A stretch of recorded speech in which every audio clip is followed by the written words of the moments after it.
Deus é bom em todo tempo e por causa disso nosso querido Padre Bem-vindo veio. Ele é sacerdote exorcista lá na Arquidiocese de Aracaju, tem esse ministério tão belo de libertar as almas, de ser instrumento de libertação. Jesus que liberta as pessoas por meio do ministério do Padre Bem-vindo. Eu queria acolhê-lo. E Padre Bem-vindo, é uma alegria que o Senhor esteja junto conosco, é uma alegria para a sua família Exército de São Miguel, e a palavra está com o Senhor. Amém. Louvado seja nosso Senhor Jesus Cristo. Sempre seja louvado e sua Mãe Maria Santíssima. Uma alegria imensa estar aqui com vocês e com todo o exército. Esse tempo de Quaresma, verdadeiramente estamos com o Senhor e São Miguel no deserto e combatendo e recebendo grandes vitórias espirituais.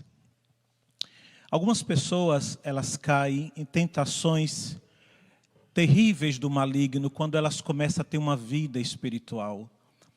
Uma grande tentação é pensar que a palavra de Deus, a igreja, ou a vida no geral, a vida em Deus, é toda uma vida contra o amor. Às vezes as pessoas, os cristãos são educados, ensinados a não amar. São ensinados a mortificar-se, são ensinados a viver com caras sisudas, menos aqui no Instituto, todo mundo se alegra. São ensinados a uma série de coisas. E em nome de Jesus e da Santa Igreja e da Palavra de Deus, nós queremos também, nesse sentido, desmascarar o demônio. Porque o Senhor nos criou para a felicidade. O Senhor nos criou para amar.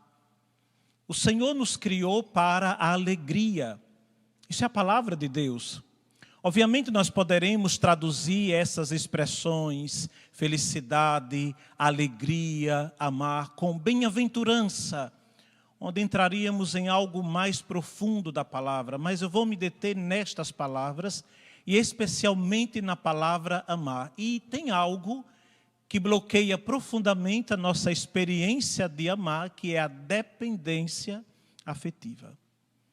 E o maligno se aproveita das pessoas frágeis, afetivamente falando, para criar uma série de problemas e de situações. Então, enquanto faço essa pequena pregação, enquanto nós estamos aqui, eu estou orando interiormente pela sua libertação afetiva. Exemplos: pessoas que nem casadas na igreja são, convivem, e um dos é maltratado pelo outro. A pessoa tem tudo para terminar, mas ela não consegue. Porque existe dois tipos de envolvimento da dependência afetiva. Aquela dependência afetiva onde ela deposita na outra pessoa toda uma submissão, ou uma dependência afetiva provocada por uma magia, por uma bruxaria, etc.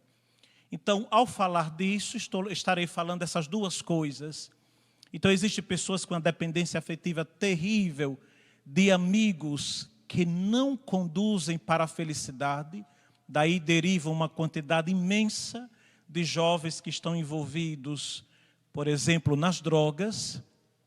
E uma quantidade afetiva, de dependência afetiva de pessoas na relação esposo, esposa, homem, mulher, etc. E eu quero me remontar aqui a um caso no ano de 2011.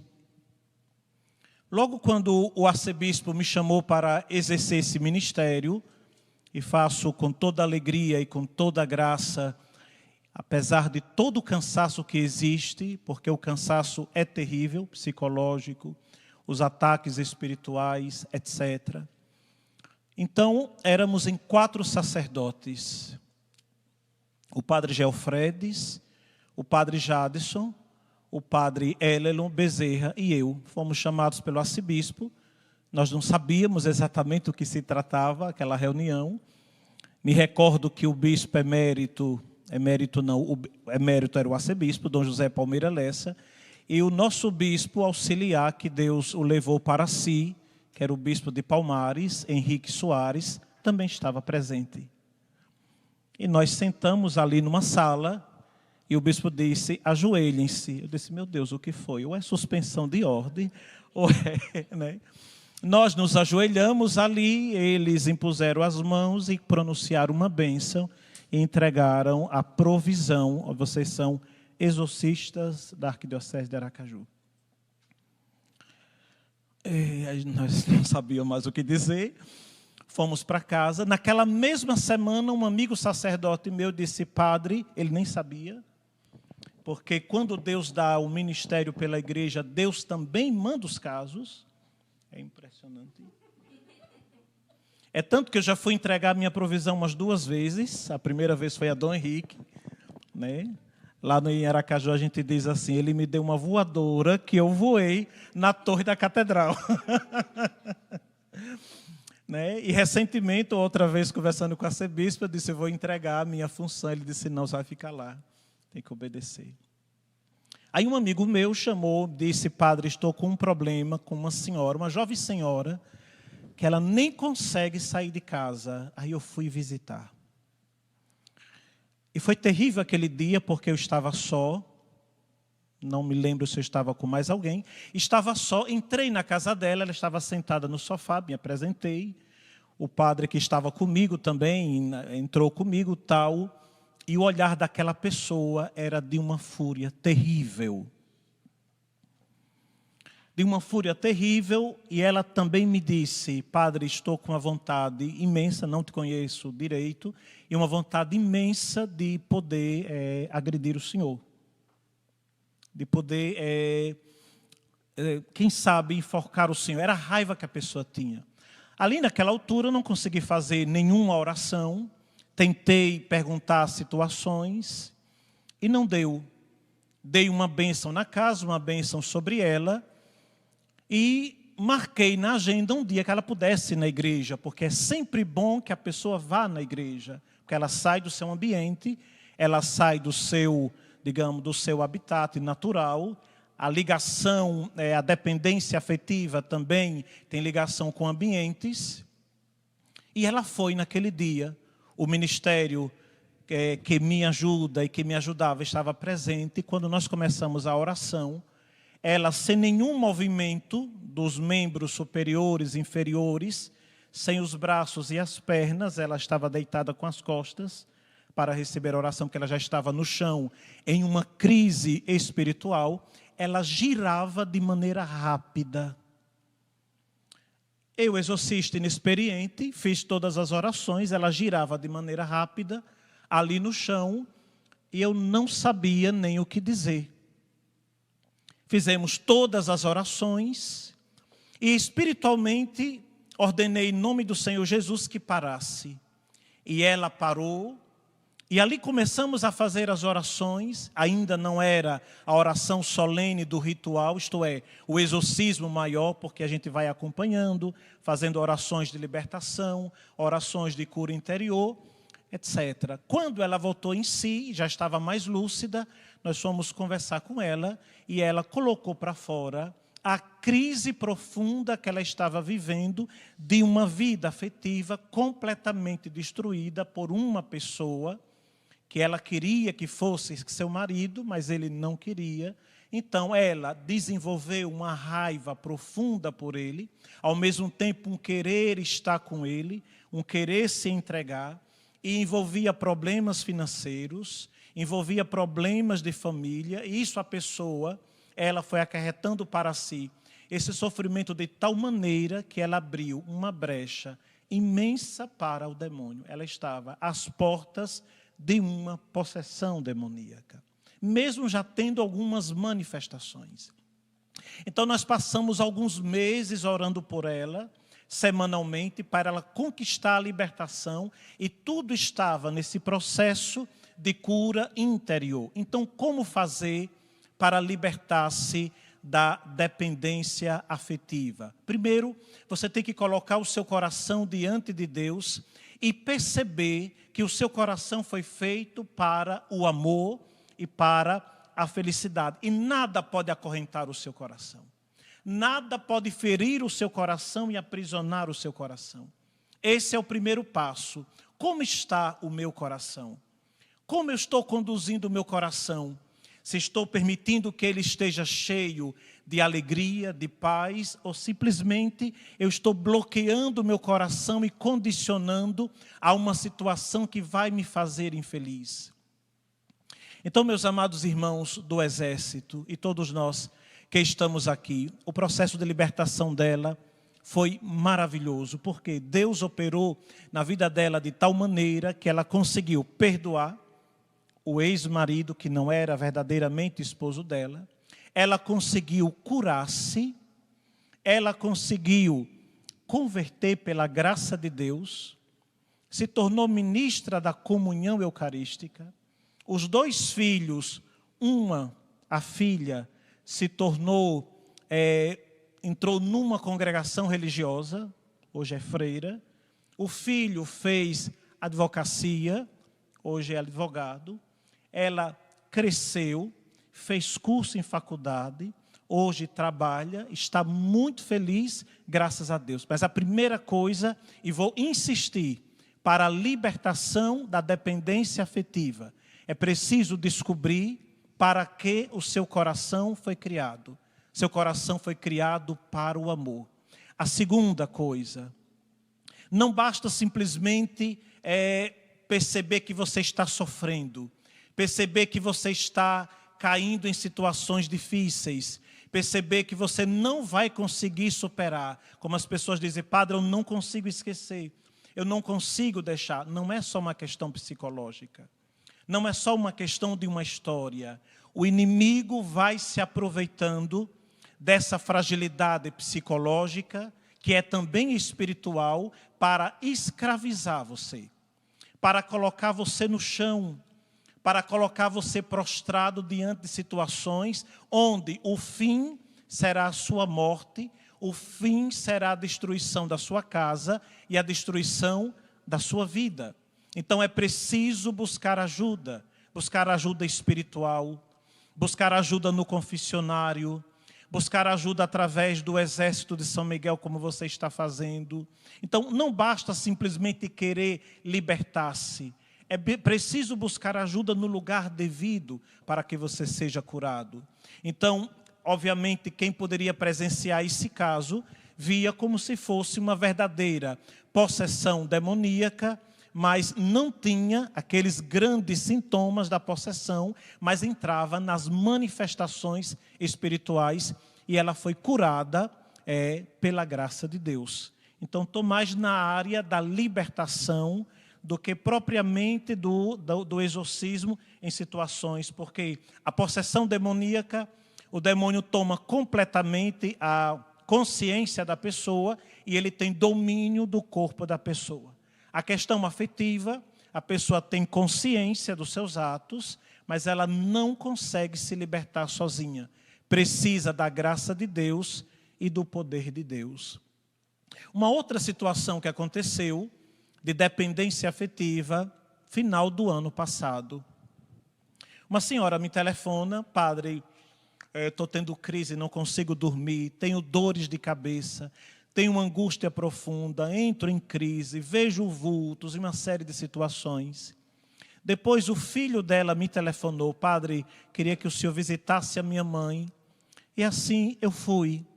Hoje o padre que está comigo, o padre Leandro e o padre Henrique, o padre Leandro ainda era seminarista, era um dia de domingo, terminamos as 2 primeiras missas, 6:30 da manhã e 8 da manhã, e como o filho dessa senhora estava telefonando com insistência, eu disse, vamos lá fazer uma visita. Era um domingo bonito, um domingo ensolarado, e fomos num bairro fazer essa visita.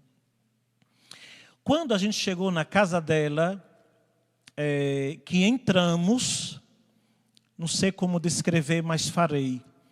Parecia que mesmo naquele domingo ensolarado, trevas profundas estivesse na casa, envolvendo a casa. Havia um peso e havia trevas ali. De uma escuridão que do portão para dentro da casa nós não conseguíamos, isto é, ter visibilidade.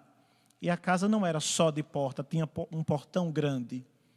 Ali foi uma experiência muito interessante e ao mesmo tempo terrível, porque aconteceram várias coisas. Sentei no sofá com ela, o filho em pé, o seminarista ao lado, que hoje é sacerdote, e comecei a conversar com ela, fazer perguntas. Eu faço perguntas muito simples, né? O nome, quantos filhos, desde quando estava, tal.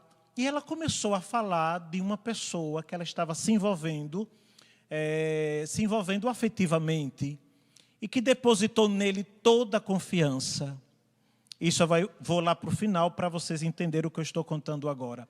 Ele fez um feitiço para ela, porque ele queria matá-la e tomar a casa dela. E ela não sabia. E foi feitiço que ela já estava 1 ano e meio trancado na casa, não saía. Ela começou a perder o apetite, não se alimentava. Começou a perder a vontade de estar em contato com a luminosidade, isto é, sair de casa. E ficava trancada no quarto, não queria receber os filhos, não queria receber, mal ia, isto é, fazer uma compra ou outra, mas se trancava. E as trevas, como quem, foram possuindo ela e a casa dela. Foi a primeira impressão que a gente teve. Então, fui conversando com ela, ali naquele momento, e fui dar a unção dos enfermos a ela. Fiz a oração, ela foi recebendo a oração, tal. Eu disse, eu vou descobrir o que tem aqui. E não tem nada mais poderoso dos sacramentais do que a água benta. Eu peguei o aspersório, eu disse, eu vou descobrir. Pedi licença a ela se podia aspergir a casa. Ela disse, pode, padre, mas meia tonta, meia sonolenta.